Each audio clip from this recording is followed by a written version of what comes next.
Jestem już na miejscu, kupa ludzi.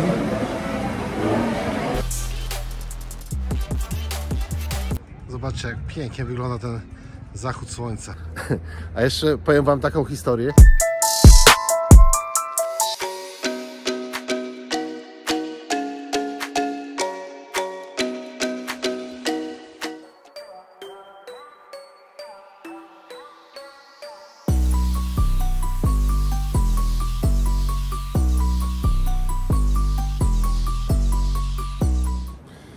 Jestem ponownie w Benidormie. Drugie podejście do filmowania dronem. Mam nadzieję, że za chwilę słońce się pojawi i parę fajnych ujęć, parę fajnych widoków z góry będę mógł wam pokazać. Tak jak wam mówiłem wcześniej, Benidorm to jest takie dosyć nietypowe miasteczko tutaj w Hiszpanii. Zupełnie inna charakterystyka jest tego miasta. Bardzo dużo jest wieżowców, a największy to jest Intempo, który ma 49 pięter i wysokości ma 202,5 metra. Zobaczcie. Tam jest... Teraz jestem dzisiaj z drugiej strony. Tutaj jeśli chodzi o Benidorm. Na początku wtedy byłem tak jakby trochę w środku tutaj tej całej promenady. Byłem na wysokości tego tarasu. Taras śródziemnomorski, czy jak tam wam mówiłem. Już nie pamiętam. W każdym razie wtedy byłem na środku tutaj tego deptaka, a w tej chwili jestem na początku. Jestem teraz w tej chwili tutaj, jak początek tutaj tej skały, a za mną tutaj z tyłu dopiero jest cała ta panorama dopiero się zaczyna. Przepiękna, bardzo szeroka plaża. Myślę, że z miejscami na pewno nie byłoby nawet w sezonie problemu. Nie trzeba wstawać o 5 rano i biec, rezerwować sobie ręcznikiem miejsca. Przepiękna architektura. Powiem wam, że naprawdę robi mega wrażenie. Jak się wjeżdża już do miasta, widzi się te ogromne wieżowce i tutaj, że tak powiem, na końcu tej linii brzegowej, jak dookoła widzimy tutaj te wysokie budynki, no to jest totalnie kosmopolityczny klimat. Parę ujęć jest zrobione tutaj, jeśli chodzi o Benidorm. Dograłem sobie to, co chciałem. No i lecę jeszcze wykorzystać, póki jest pogoda, do miasteczka Denia, które znajduje się jakieś 25-30 minut od Benidormu, w drugą stronę jak Alicante. Myślę, że warto by było i tam zajechać i ograć parę fajnych miejsc. Jak jest okazja, to dlaczego nie wykorzystać?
Dotarłem już do miasteczka Denia.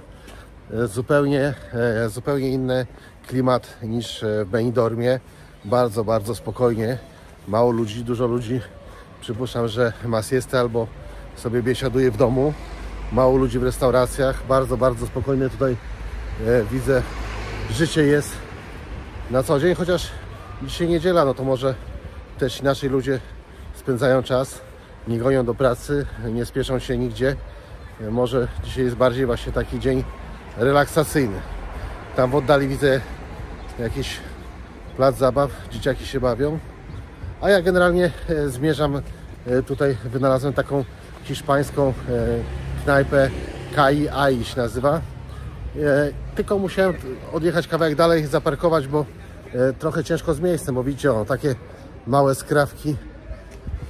skrawki gdzieś tutaj chodników wyznaczone na parkingi. Nie ma takich dużych parkingów jak w większych miastach, takich podziemnych. Przynajmniej ja nie spotkałem na razie tutaj w okolicy żadnego takiego miejsca.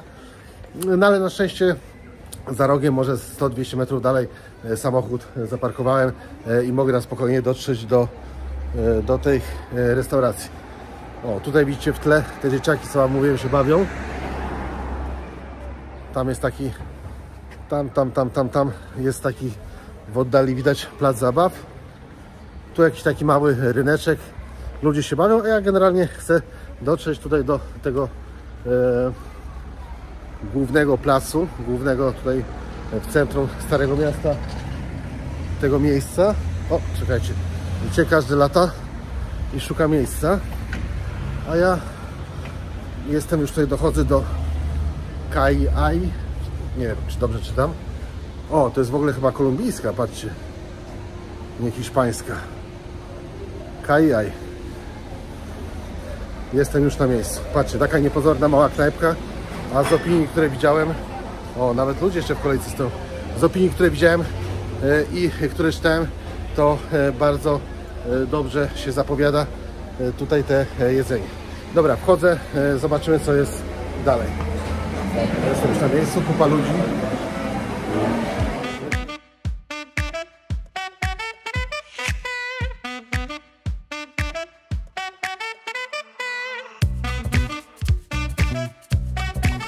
Ja już jestem po obiedzie. Byłem tutaj w tej małej, niepozornej restauracji Kai Ai. To jest kolumbijska restauracja, która znajduje się tutaj w tej także małej, niepozornej uliczce. I powiem wam, że naprawdę serdecznie wam polecam tutaj wpaść, jeżeli będziecie w Deni, w Hiszpanii, bo jedzenie jest wyśmienite, porcje są naprawdę duże. Taka jedna porcja obiadowa to spokojnie dla dwóch normalnych osób, myślę, że starczy. Ja ledwo co zjadłem tą swoją porcję, chociaż nie jem najmniej, co na pewno widać po mnie, ale dla mnie to było za dużo, więc w normalnych okolicznościach powiem wam, że dwie zwykłe osoby spokojnie się najedzą. A oprócz tego, że dają radę naprawdę ilościowo, to dają radę i jakościowo, więc naprawdę za takie normalne pieniądze można solidnie i smacznie się najeść. Ja na przykład zamówiłem sobie takie ich flagowe danie, to był boczek, do tego była jakaś ich taka kolumbijska kiełbaska, do tego było jakieś takie szarpane mięso, i bo to było z ryżem, z surówką i do tego jeszcze była taka zupa fasolowa z mięsem i to kosztowało bodajże 15 czy 16 euro, a mówię wam, że było mega smaczne i mega dużo nie do zjedzenia.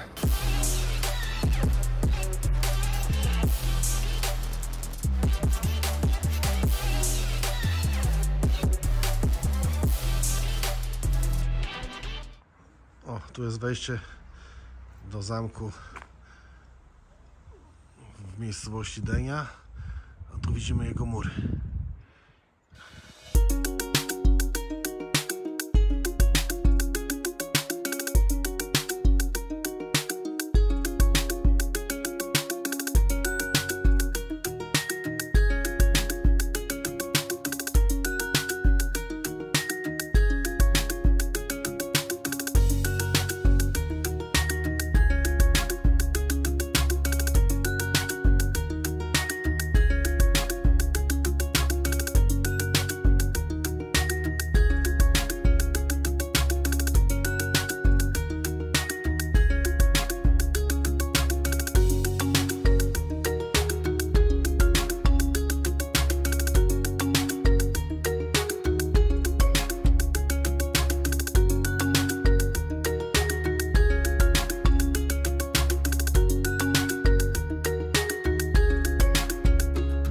Obok portu jest parking publiczny, gdzie stoi masa kamperów. Zobaczcie, jakie w ogóle... Co to jest? To jakaś ciężarówka kamper. Wow.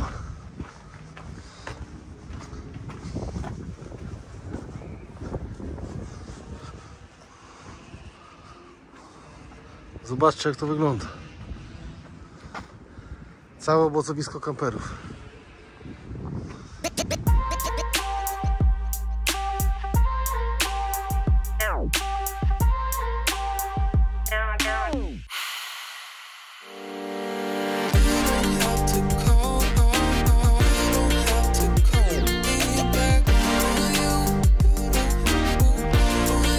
Zobaczcie, jak pięknie wygląda ten zachód słońca na tle portu w Gdyni.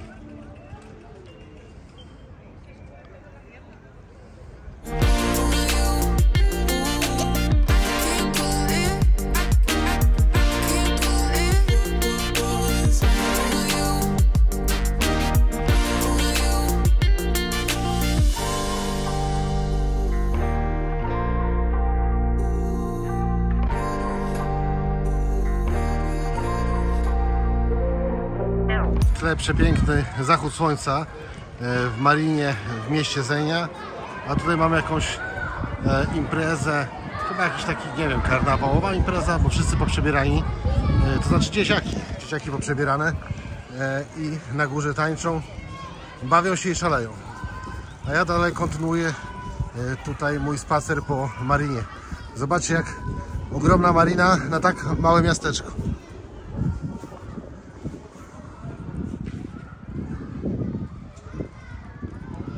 A tam w tle co widzicie, to jest właśnie ten zamek w Gdyni, zamek na skalę. Fajnie, no coś mają takiego fajnego, specyficznego te miasta w Hiszpanii, szczególnie te portowe miasta, że ten zachód słońca w każdym mieście inaczej możemy tutaj przeżywać, inaczej możemy oglądać. Inne wspomnienia są z każdego zachodu słońca.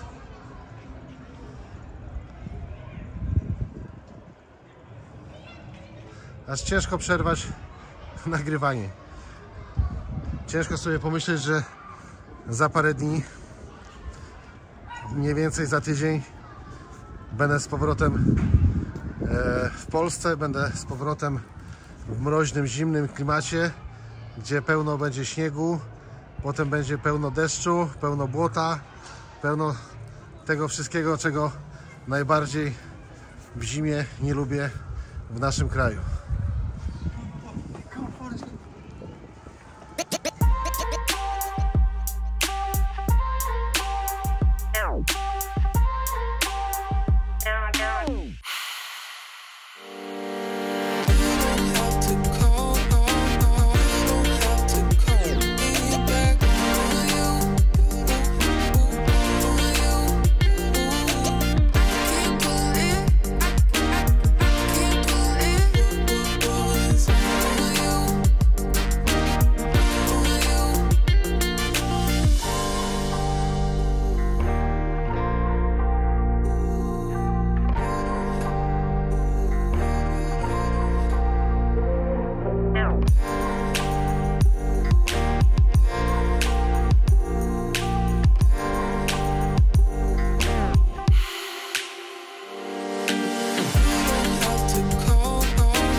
Żegnam się już na dzisiaj z portem.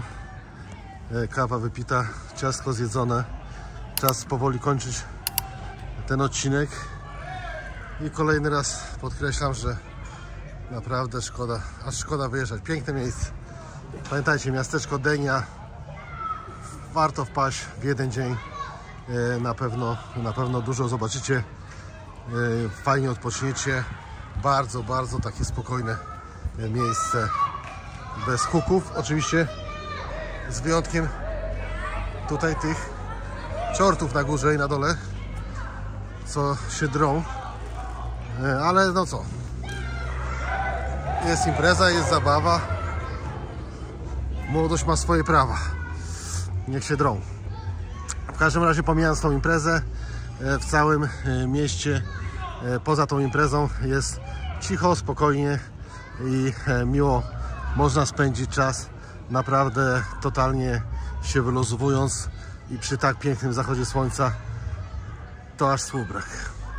Żegnam się z Wami powoli. Na razie, do zobaczenia. Do jutra.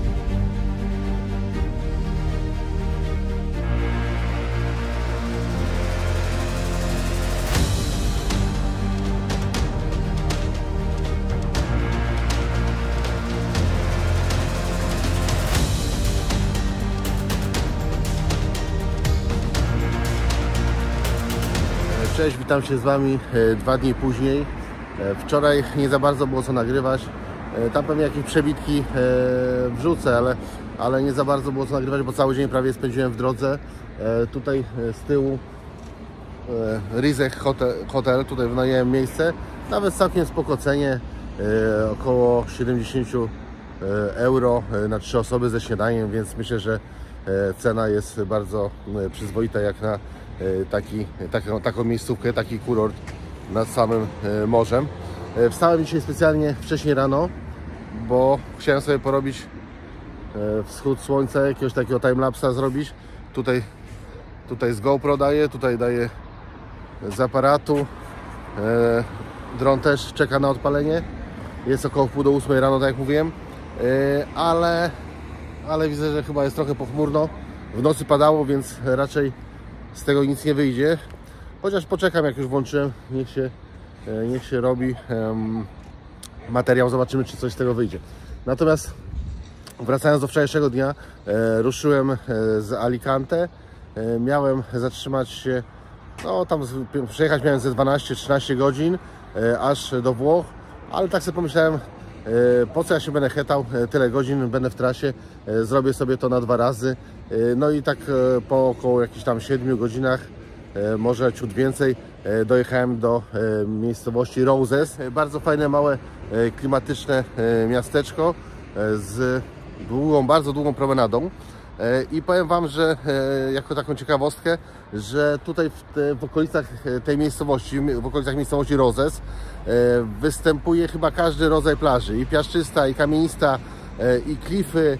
Jest to bardzo fajne miejsce turystyczne, bo macie możliwość zarówno odpoczywania tutaj rodzinnie na takich dużych plażach z bardzo fajnym zejściem do morza i plażach takich mocno turystycznych, jak i takich plażach mniej dostępnych albo totalnie z lądu niedostępnych, możliwych tylko do odpoczywania tutaj przy dopłynięciu łódką. Więc są i dzikie plaże, i bardziej takie cywilizowane, ogarnięte turystycznie, więc fajne możliwości tutaj daje to miasteczko. A co najfajniejsze, jest to prawie takie ostatnie miasteczko przed granicą francuską, więc nawet to było jeden z powodów, dlaczego się tutaj zatrzymałem, bo myślę, że jest jeszcze trochę taniej niż we Francji. Jeszcze chciałem zostać tutaj tą jedną noc w Hiszpanii, przynajmniej też, wiecie, też sobie od razu zwiedzę kolejną jakąś fajną, nową miejscówkę. Czekajcie, bo ja nie wiem, czy ja dobrze ten wschód słońca łapię. Nie, dobrze, bo tam jest trochę tak pochmurno, tam nic nie widać, tu trochę już widać, słoneczka wstaje za mną, ale chyba nie na tyle, żeby coś fajnego skręcić. No zobaczymy. No i benzyna, bo jeszcze tutaj też jest kwestia tego, że tutaj benzyna kosztuje euro 50, a we Francji już trzeba liczyć te prawie 2 euro, albo na trasie to nawet powyżej 2 euro. Więc ja sobie tutaj tą jedną noc odpocznę. Tak więc wiecie, jak tutaj moja trasa przebiegała. No, po śniadaniu jeszcze może się tutaj zobaczę, pokręcę, tak jak mówiłem, a potem ruszam w stronę Włoch, tą Francję nieszczęsną drogą chcę przejechać całą na raz, więc pewnie za jakieś 7 godzin pojawię się w miejscowości Sanremo we Włoszech. Tam mam też już ogarnięty nocleg, też w całkiem naprawdę fajnej cenie. Tam też zostanę na 1 dzień, potem ruszam do miejscowości Graz, to będzie około 10 godzin, a z Graz już ruszam do Polski, będę tam około 4 wieczorem. czyli z grazu mam też około 10 godzin. Czyli zostaje mi tak, dzisiaj 7 godzin, jutro, pojutrze dzisiaj 7 godzin, jutro 10 godzin i pojutrze 10 godzin. O, właśnie tak. Właśnie tak. Tak liczyłem, że się zakręciłem. O, masz. Wszedłem sobie w kamerę, ale jestem ogarnięty. Szkoda gadać. No i nic, widzę, że tutaj z tego nic nie będzie. Duże chmury, mokro było, widzę, że jest tak jakoś, kurczę, chyba szaro-buro, w nocy było ponuro. Deszcz padał, więc trzeba będzie chyba się zaraz zwijać.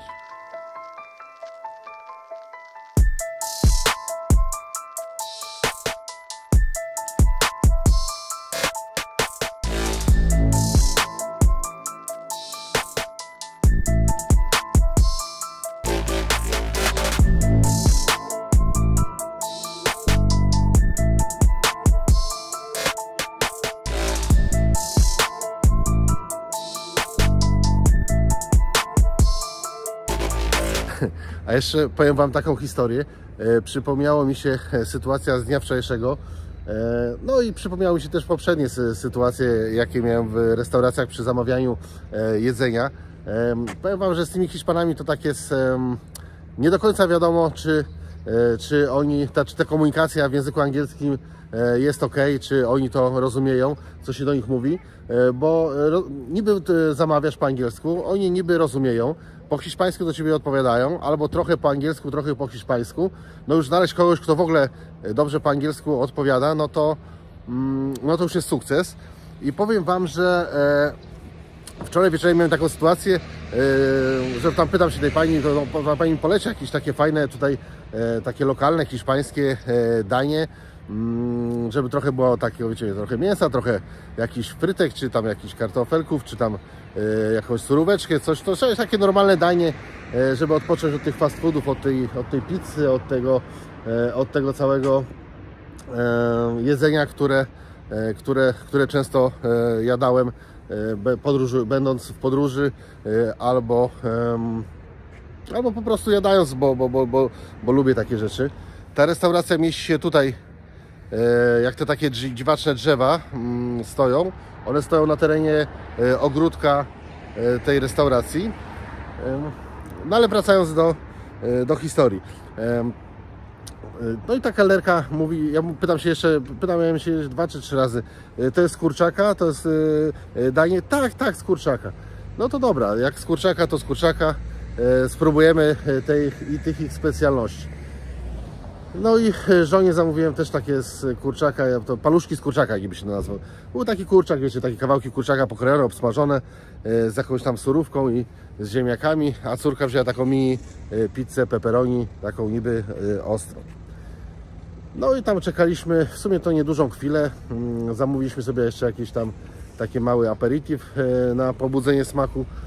No i słuchajcie, najpierw żona dostała takie, no, ładnie wyglądające danie, fajnie pachniało, bo spróbowaliśmy, było bardzo smaczne. Potem dostała córka tą pizzę, też bardzo fajna. No i na koniec mówię, kurczę, tak długo niosą, to chyba jakiś będzie niesamowity lokalny przysmak.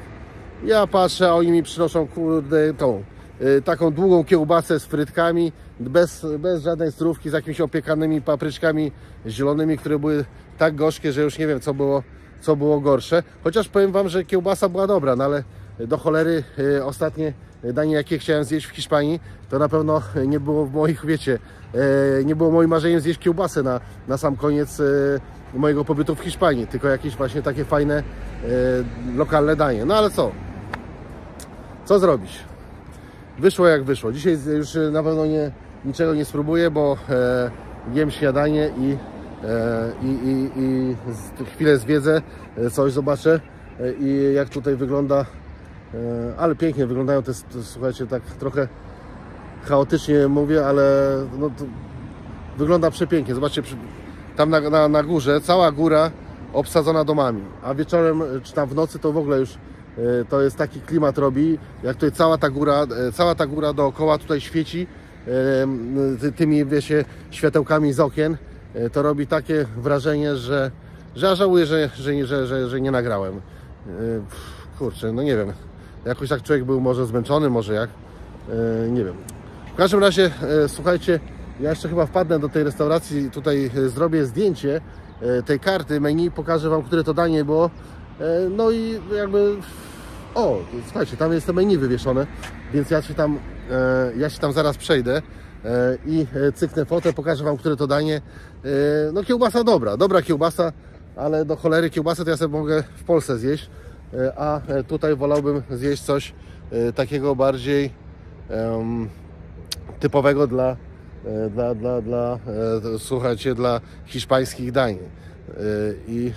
No i nie w tej cenie, bo powiem Wam, że 40 parę złotych za kawałek kiełbasy i za parę frytek, no to jest trochę chyba przesada. No ale nic, zrobię Wam fotkę, żebyście Wy się nie trafili na taką mukę i nie zakończyli tej historii, wiecie, z tym, historii hiszpańskiej, tak jak ja zakończam moją historię z daniami w Hiszpanii. Powiem Wam, że nie jestem jakimś wybitnym fotografem. Nie wiem, o co tutaj chodzi, jeśli chodzi o te słońce, ale tutaj, gdzie powinno być wschód słońca, tego nie ma. A widzę, że tam w oddali, po prawej stronie, wszystkie budynki są oświetlone. Więc jest duża szansa, że ten wschód gdzieś odbywa się za tymi budynkami, a nie tak jak ja wcześniej tutaj sobie wyplanowałem, że on będzie zza tej górki wychodził. Słuchajcie, jest i słońce. Jest i w tym miejscu, gdzie przewidziałem, za górą wychodzi słońce. Wschód pewnie można było oglądać za tą górą, a teraz już jest godzina około 9, więc te słońce jest na tyle wysoko, że wynurza się zza góry, ale nie do tego dążę. Dążę do tego, że strasznie się skrytykowałem, a jednak miałem rację. Słońce jest w tym miejscu, gdzie powinno być. Idę Wam tylko jeszcze pokażę, czekajcie, to jest ta restauracja. Pokażę Wam te menu. O, to jest ta restauracja, czekajcie.